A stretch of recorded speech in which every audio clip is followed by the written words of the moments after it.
নমস্কার, এইচপি সংসার নতুন একটি ব্লগে আপনাদের স্বাগত জানাই। আবার চলে আসলাম নতুন একটি ব্লগ নিয়ে। আজকে বুধবার, মাথাটা ভীষণ আঠা হয়েছে, একটু মাথা ঘষবো। ড্রাম থেকে চাল বার করলাম, জানেন কি কষ্ট। ওদেরকে বারবার করে বললাম যে চালগুলো বার করে দিয়ে যাও। ওর বাবাকেও বললাম, মেয়েকেও বললাম, দুজনেই ভুলে গেছে। তার খেসারত আমাকে দিতে হচ্ছে, ড্রাম থেকে টেনে টেনে চাল বার করতে হচ্ছে। দেখুন না, বুঝতে পারছেন? আমি বলেছিলাম বালতিতে ঢেলে দিয়ে যেতে। তো যাই হোক, কেমন আছেন সবাই? আবার চলে আসলাম নতুন একটি ব্লগ নিয়ে। রান্নাবান্না করবো ভাবছি, একটু সোয়াবিন করবো আজকে।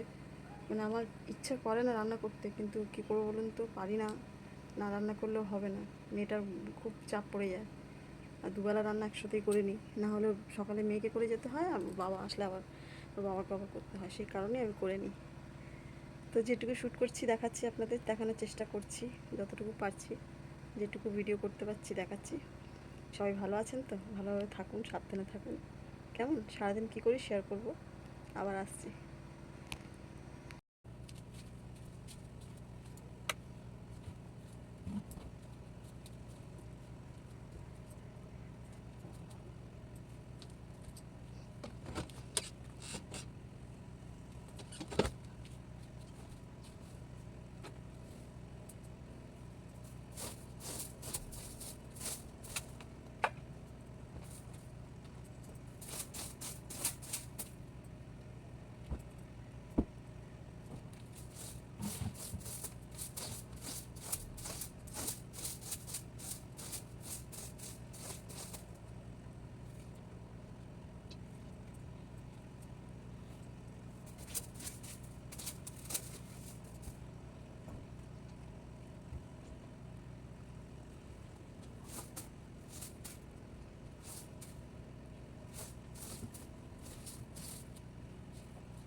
একটু আলু ভাজা ছিল, আম তেলে আচার, আম তেল, লঙ্কা দিয়ে মাখিয়েছি।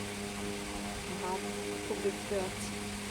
সকালে দুধ খেয়েছিলাম, এখন বারবার খিদে পায়, তো খেয়ে নিচ্ছি। চলে আসুন, কে খাবেন আম তেল আর আলু ভাজা দিয়ে মাখ।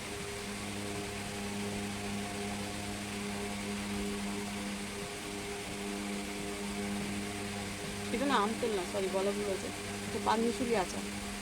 পানমিশুলি আচারের তেল মশলা, একটু আচার নিয়ে নিয়েছি। চলে আসুন, চলে আসুন, খেয়ে নিই।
দেখছেন, এক্ষুনি রোদ ছিল, এক্ষুনি বৃষ্টি শুরু হয়ে গেল। রান্না শুরু করে দিয়েছি, এই দেখুন।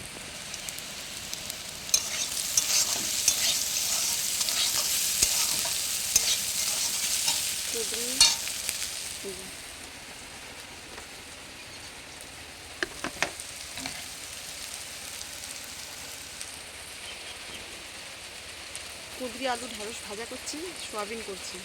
মিক্সিতে মশলা রেডি আছে, কিন্তু কারেন্ট চলে যাচ্ছে বারবার করে বলে মশলা করতে পারছি না। আর আমি শিলনোড়ায় আমি বাটতে পারবো না এখন, জানি না কতক্ষণ লাগবে রান্না করতে। দেখি কী করি, আবার আসছি, সঙ্গে থাকি।